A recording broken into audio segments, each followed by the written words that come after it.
Strategic response management matters the most as stricter requirements and rising volumes hit US businesses hard. According to Fortune Business Insights, the proposal management software market size will cross around 6 billion in 2030. The demand is going to hit a record high as more teams demand rapid features and better comparison SRM tools. Hello everyone, welcome to the Analytics Insight podcast where we talk about the cutting edge of technology, and I'm your host Priya Dayalani. Now, real time collaboration, flexible pricing, and top SRM softwares are now pretty essential.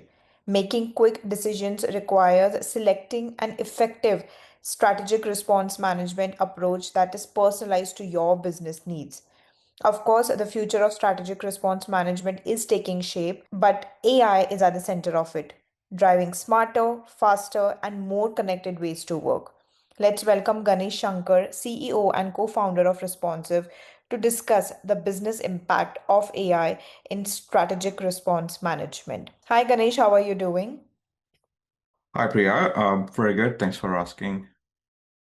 Great. Thank you so much. It's a pleasure to have you on a podcast today, Ganesh. And when we talk about strategic response management, I think it's a very least discussed area, and there's a lot going around in this space, which of course we are going to cover today in our discussion with your insightful insights. But before we dive deeper into our conversation, we would like to know more about Responsive. So if you could help us understand about the company, its specialization, it would be great. Yeah, before we get started, Priya, first of all, I want to say thank you for inviting me and giving us the opportunity to share one insight about the strategic response management as a whole, and the opportunity to share what Responsive's contribution in that area. Certainly, I've heard a few podcasts from Analytics Insight. Your team is doing a great job, and thanks for the opportunity. So, getting back into responsive is like you mentioned, it is the leader in strategic response management, allowing our customers to respond to various sort of inquiries that they get from their customers. These inquiries could be like a tender, bid, RFP, security questionnaires, due diligence questionnaires. So whenever, a company needs to submit a bid, submit a tender, submit an RFP, they have to make sure they are providing the most current, compelling content or information to win the bid. So, Responsive as a platform helps customers to curate that information in a centralized place, allowing them to coordinate internally first and then curate that information and eventually provide that information via those inquiries, like I said, RFPs, security questionnaires, due diligence questionnaires, so that they can provide that finalized submission to their prospects. So Responsive is the leader in the space. So currently we support over 2,000 customers worldwide. We'll talk about that. Hopefully that gives your audience a good idea about Responsive. Definitely. Thank you for that crisp overview of Responsive. It's always fascinating to hear how a particular company is driving innovation in the business space, and glad to know that how Responsive is the leader in the strategic response management sector. So that gives our audience a great context to begin with. Let's also dive a bit deeper into your journey and role, Ganesh. You have an extensive background in product management with 15 plus years of experience leading response and product initiatives. So, if you could tell us more about yourself, how has your journey been till date, and what exactly is your role, and what are your contribution towards the company currently? Yeah, so like you introduced, I'm Chief Executive Officer and one of the three co-founders of Responsive. So my background, starting from early days, so born and raised in Coimbatore, India, part of Tamil Nadu. So I finished my business school and then started my career as a sales rep on the financial services field, basically into selling, stock broking accounts and insurance and mutual funds, and pivoted my career into technology and became a business analyst. And from there on, I climbed a ladder into become a head of product. Prior to starting Responsive, before Responsive, I was a head of products, and then that's when I have gained the experience of responding to tenders and RFPs in that role. Basically, my other two co-founders, Shankar and Sundar, had a very similar career path where they were engineers. Sundar was the technical counterpart for me. I'm the techno-functional person. Sundar was purely from a technical perspective, and he's also the security expert. And Shankar was the implementation manager. The three of us worked at the same company before, where we had to have the first-hand experience of responding to various sort of inquiries that we've received. So we decided to look into the market to see if there are any technology out there to solve that problem. So we couldn't come to a conclusion. Basically, there are a lot of void in the market to solve the problem. So we decided to take the reins on our own hand. This is in 2015. So launched the product of Responsive as a company in 2016. So the rest is history we'll talk about. So to specifically provide context of what I do at Responsive. Like I mentioned, I'm the chief executive officer. Mostly around, what my role revolves around is the strategy for the company and the direction of the company in which we wanted to go, both, a long term and as well as, short term. The definition of short term, sometimes it could be, most often it is 12 months period. In the next 12 months, what are we, trying to accomplish? I set the standard, I set the, strategy for it, then led the rest of the management team at Responsive to execute. And obviously, it is a collaborative environment at Responsive. It is not, my thing. It is always a very collaborative effort. We, as a management team, come to certain decision points, and then the team drives it. And in fact, one of the core theme in 2025 is all in and on AI. All in on AI is what our theme is. Basically, the strategy is to leverage AI as much as possible, both internally and externally. When I say externally, how can we provide AI solutions to our customers so that they can get benefit out of it? So setting that strategy, making sure we are accountable. Of course, I do interact with the board members, and of course, I have a fiduciary responsibility to keep our investors up to date on what is happening. So basically, setting strategy, managing the board, plus managing the investor relationships is what primarily my role at Responsive. Given we have a much broader team now, there are product heads, engineering heads, go-to-market heads, so they manage that from the execution perspective.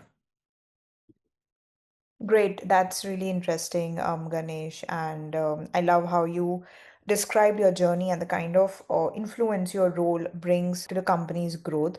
It definitely gives us a better perspective on the work happening behind the scene. I mean, on that note, I would like to dive into the next part of our discussion. Now, today's buyers are more demanding than ever before. So there was this report that recently Responsive and APMP did in 2024, which states 2024 State of Strategic Response Management Report.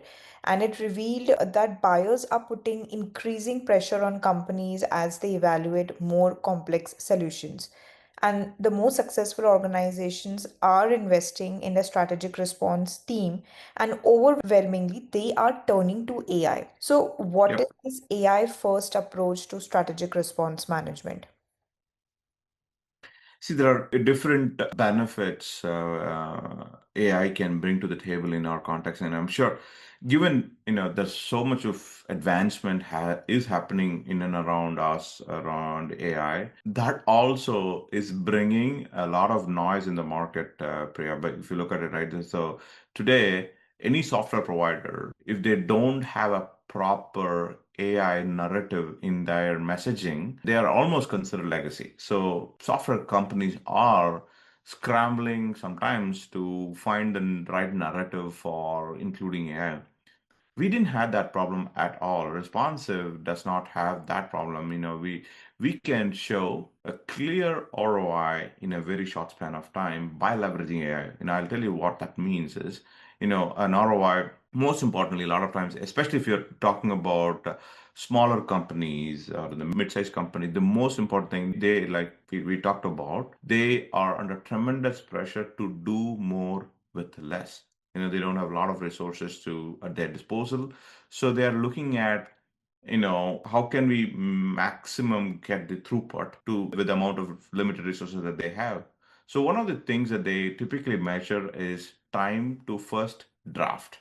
But what that means is when you receive a tender, when you or a customer receives a tender or an RFP, what is the time it takes to complete that tender as a first draft? I'm not the final draft. It's not the draft that can be submitted to the customer, but first full outline, full information of draft. So that is one measure our customers have tracked. So if you talk contrarily, if you talk to a large customer, again, I happen to talk to one very recently, they see things little differently. For the small businesses and mid-market, time to first draft is much more important. The larger enterprises, what they call it as democratization of content.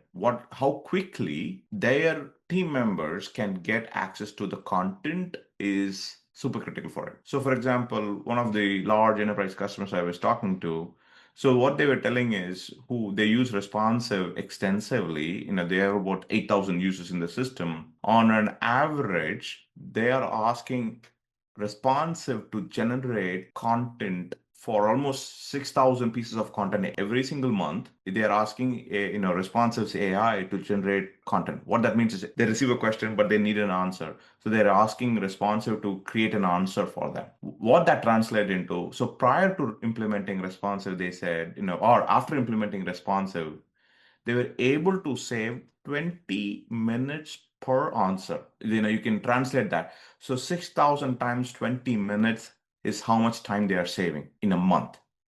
So every time when they respond, when they are asking a responsive to generate an answer, they're saving 20 minutes. And otherwise, if you don't have the technology, the user have to think, the user have to collaborate with multiple people internally to find out the right answer. It takes X amount of time.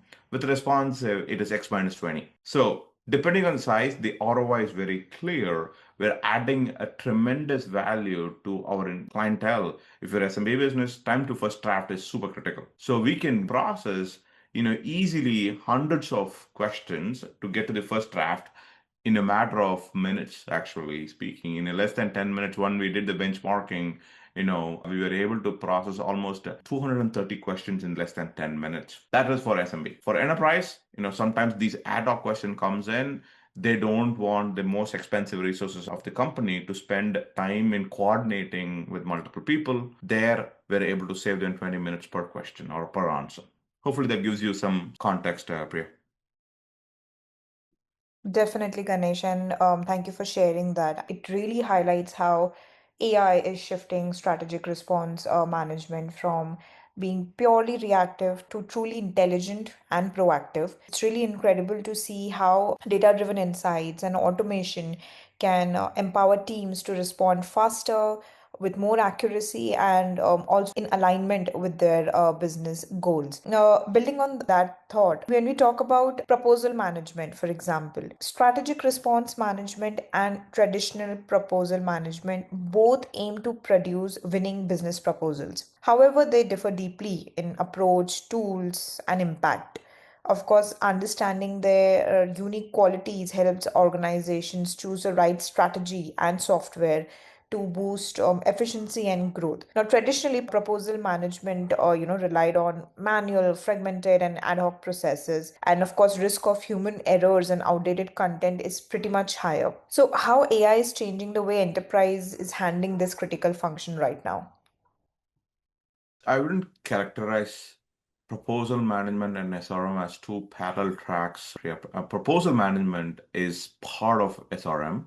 Mhm. SRM is the broader thing, one piece of the puzzle in the broader SRM ecosystem is proposal management, right? But not all the time strategic response management or the response that you have centralized and responsive is being used to proposal. Sometimes, I'll give you a simple example. When you receive an email from your customer asking for some information about your implementation. Sometimes, that is not a proposal. They're asking for a question about, hey, what does your typical implementation process look? That is not a proposal. Responsive can provide an answer about your response or an implementation process as simple as by selecting that content in your email using your mouse, right click, look up responsive. You can get that information at your fingertip. That is one use case. There are tons of use cases that is beyond proposal. Proposal is one use case. So with that context, the most important thing is enterprise knowledge. We talk about enterprise knowledge, to power to provide the most current, accurate information. You have to make sure the content or the enterprise knowledge is up to date. Right? When AI is just used as in vacuum, okay, we have this information and I'm going to put AI on top of it. That is great. That information is valid today. Tomorrow, because these information of enterprises, I consider them as a living organism, right? This keeps changing. Yesterday, even in your company, you might have done, let's assume 500 podcasts. Today it is 501. This is a never ever moving target. So if I ask, hey, Priya, how much podcast have you done? If I asked yesterday, you might have said 500. Day after tomorrow, you may say 503. So somebody has to make sure that information is accurate, current. So that requires human involvement, right? Now, you humans are, Priya is the right person in this case because you know how many hours of podcasts your company has done. That's how the simple is that it is not, I would say, a static information that need to be used by AI. This information underneath the AI is very dynamic in nature. That dynamic in nature is being monitored and is being provided by the humans who are actually what we call the subject matter expert. In the example I just told you, you are the subject matter expert to ask for how many podcasts did analytics insights have done. It's a thing. So where do we bring in AI? So once we have the information or the knowledge from these subject matter experts don't have to worry about grammar, consistency, the tone, the neutrality, the sentiment. You don't need to worry about that one right now because with AI, we can take care of that. We can make everything consistent. Pass some, you don't need to, sometimes you may have referred it as a, third party. Sometimes of your company, you might call it as analytics insight, one place. Sometimes you may have called as V. Sometimes you might have called it as our company. So there are different ways, the same thing, but you can't submit that level of inconsistent information to your customer. So AI advancement now, it can be normalized. But one thing we have introduced, which is very unique to make sure that the content that has been generated by responsive AI is accurate. We've introduced a concept called trace score, Priya. Trace actually stands for a five-dimensional value.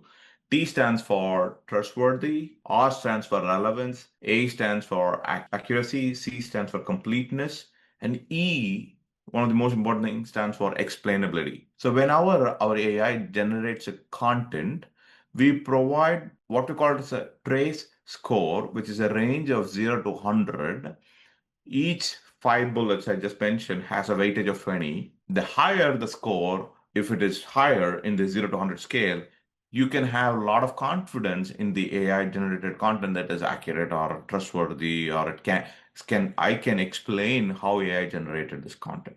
The lower the score is, you have to either validate with the right subject matter expert or double check that information, or sometimes you may not be able to use it.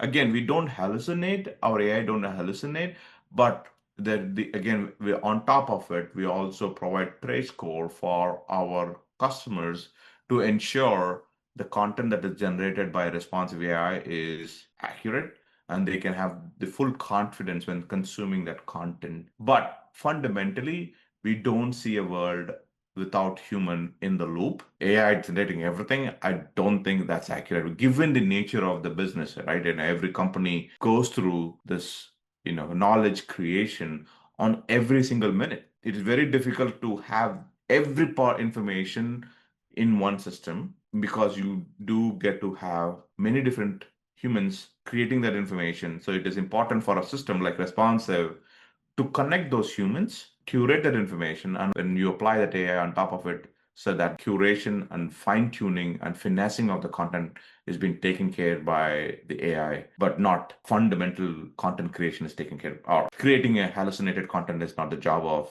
AI. Hopefully that gives you some ideas, Priya. Definitely, that's a great perspective, Ganesh. And thank you for helping us understand that artificial intelligence is definitely streamlining a traditional manual process and making teams more focus on the strategy and creativity. And as we have automation that is probably taking over the routine work, the human element, I think, becomes even more important in ensuring the quality and how the entire AI strategy in strategic response management is aligned with the overall business goals. So, thank you for sharing that. Now, moving ahead, you just mentioned about. I mean, we just spoke about the human element in the loop, and when we're talking about proposal automation or the tools that can automate proposal management, they are definitely improving the quality of proposals. And to make the most out of what proposal automation can bring in, it's really important to understand how it fits into your workflow, how to tweak the content without sacrificing the human touch. So, as AI adoption is accelerating, how do you ensure the human touch that we discussed, whether it's creativity, empathy, or persuasion, isn't lost in the entire process? Yeah, so if you look at it, right, even before we go to the personal touch or the empathy, the most important thing for a winning proposal is providing the accurate information, not misrepresenting your company so that there is no liability that has been created for the company. So fundamentally, that is important. And sometimes, when you misrepresent with wrong information, that can lead into a bad experience, for both parties, the party that is submitting the proposal and the party that is receiving the proposal. Again, I'm not saying, but in general, it provides a bad experience for both parties. So the right thing to do is provide the accurate information, correct information. Then comes the empathy, right? Then when you provide the accurate information, how can you make sure that you are providing or you are coming across as authentic, as genuine as possible in your response? Again, the world is moving, Priya, but the receiving end do expect in this modern AI world, do expect some level of, AI's involvement in the proposal creation process or proposal generation process. So it is not a surprise. Okay. So if it was a surprise 2 years before, if you used AI into that process, today it is not a surprise. I don't think so. People are going to be offended by leveraging AI. So that bridge, I think we have long crossed. But now, how do we make it personalized? The personalization comes in when you being very authentic, very clear and articulating your differentiators, because general AI, general, internet search won't be enough to provide the authenticity of your company. So that requires human involvement, like proposal managers making sure when they're submitting the proposal, or bid manager or tender manager, double, triple checking the voice of your company is properly represented by not just AI but all the parties, in the proposal, so that it is consistent across the board. So and it maintains your, what we call it as that responsive is the brand voice. Ensuring your brand voice is being reflected. Of course, there is I do believe AI can help in maintaining the consistency of the brand voice, but at the end of the day, the human, or in this case, the proposal manager, the bid manager, or the tender manager, has to ensure that is still inconsistent with the brand voice of your company. That no matter how advanced the AI comes into play, humans are the ones who can validate that. So it is into before we never ever recommend our customers to submit a proposal blindly based on the creation of AI. We always recommend what we call as a review process. You can have multiple reviewers within responsive platform. Once a proposal is completed, before somebody exports or submitting it, there is a workflow within responsive that allows them to assign reviewers. So the reviewers are the approvers of the final proposal that goes out. So creation of content is important, but it is equally important to ensure there is a review process before it goes out the door. Definitely, I agree with you, and I think what you said really highlights how the balance between human intuition and AI precision is the key to sustainable innovation.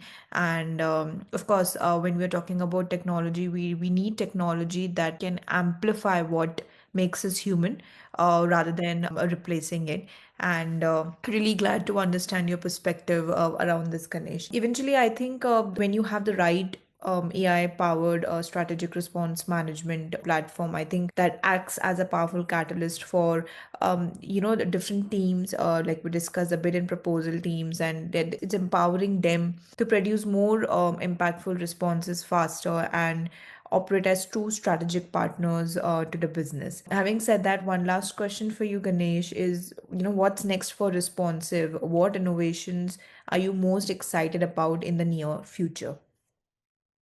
Yeah, so we just launched what we called as a responsive light version, Priya, because we do believe the SMB, the small and medium enterprise or businesses require a very lightweight, low touch platform that helps them to, process the proposals, RFPs, these various sort of inquiries as quickly as possible.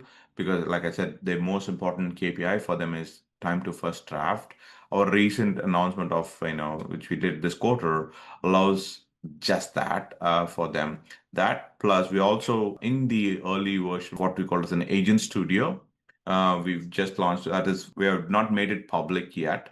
It is available for what we call as an EAP, early access program, for certain customers, allowing them to test it. This thing called no code agent studio that allows our customer to create their own agents within responsive to perform certain type of research, to perform certain type of actions, to provide certain type of insights. They can create multiple agents. So that is something, I do think is going to be a cornerstone for responsive in the imminent future, where I'm excited to give the agent studio in the hands of our users to create their own agents. So far, we have created agents for our customers and provided that as an out-of-box solution. But the future is allowing themselves to create the agents to perform certain research, actions, and insight within responsive. So that is something we are working on at Agent Studio. Great. Thank you for that, Ganesh. I think to wrap up, if we talk about business proposals and bid teams, the future of them is being written now. I think those that move decisively to adopt AI powered solutions will gain measurable advantages in win rates, capacity, and even competitive positioning. Thank you so much, Ganesh, for your time and effort to be on a podcast today and helping us understand that AI powered strategic response management is not just changing how businesses respond, it's reshaping how they operate, unlocking the speed, accuracy, and the agility needed to thrive in today's era. Thank you so much. It was lovely chatting with you. Thank you, Priya. Like I said, appreciate the opportunity to represent responsive and share our journey and share our thought on AI. So this is super exciting times for all of us. So I'm glad we were able to connect today. Great. Thank you so much, Ganesh. This is for our listeners. I hope you enjoyed today's discussion. Don't forget to share it within your network and let us know what is something you want us to discuss in our next podcast episode. You can view all your previous podcasts on Spotify and other leading platforms. Thank you so much.